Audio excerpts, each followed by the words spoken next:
That certain spot in North Carolina. Memories written by Nadine.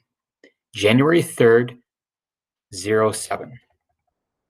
North Carolina. Unforgettable. A memorable memory of my favorite place on earth. This summer I went to my Uncle Buck and Aunt Claudia's house in North Carolina. There are adventures waiting for me. They live in Hertford.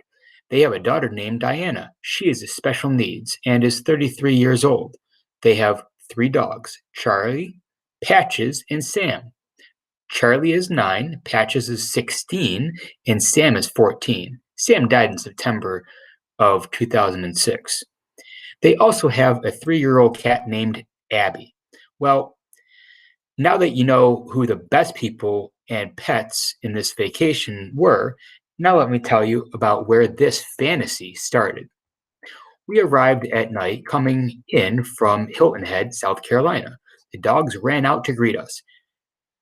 I was scared at first until Charlie and Patches licked me. Aunt Claudia told me not to get involved with Sam. We had a delicious dinner, then I fed the dogs. I gave them treats, wrestled with Charlie, and then I went to bed. The next day I woke up at 5 a.m. The dogs were howling, Diana was moaning, and I got out of bed. I walked to the kitchen where the dogs were. There was a figure outside. I thought it was my dead Aunt Alma. She died in the bed that my family and I slept in. I laid down in the dog bed. I laid down on a dog bed, the three dogs, including Sam, curled up around me. At 5:30, Uncle Buck woke up. He went outside. I followed. I let the dogs outside. I rushed with their speed to find a beautiful dock in front of the highlighted lake of sunrise. I stood in awe of the beauty.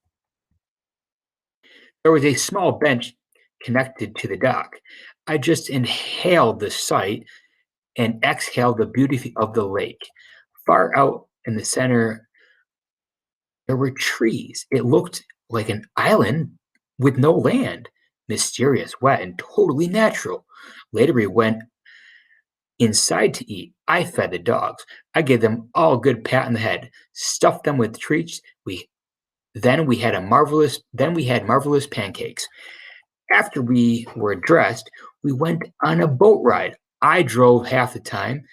We had personal tour guides. Haha. It was nearly lunch when they said that we would be eating at Larry's. It's a restaurant. When we docked, I said, "Is Larry's down the street?" We parked behind what I thought was a rundown gas station. They said, "This is Larry's." Guess what? It had a gas station. We all went inside. I nearly cried. They had fox, deer, bear, and moose heads hung on the wall. I grew immediate hate for that restaurant. I bit my grilled cheese with pure hatred. I chewed, then thought, this is the best grilled cheese sandwich ever. I still hate the restaurant. When we got back, I ran to the dock to watch the sunset. Have you figured out my special spot yet? Well, I'll tell you. It's the dock at sunrise and sunset. It was a gorgeous sight. I would have brought my whole scenery with me, but I'm happy it's in my head. I walked through the wooden white doorway to find Abby sitting by the door. I'm not a fan of cats. When I went to bed, my dad told me rumors of the house to freak me out. I was braver than him, anyway. That night, I slept by myself. It doesn't sound scary, but it was in the way. There were too many sounds. Okay, so I'm just a chicken. So at the crack of dawn, I ran to the dogs. The floor was creaking, everyone else simply sleeping. I fed the dogs. I dashed outside faster than a cheetah, just in time for the sunrise. That was the last time I ever saw the sunrise on the lake again. These are my memories that I shall cherish forever. This summer, I went to North Carolina, where my best adventures began.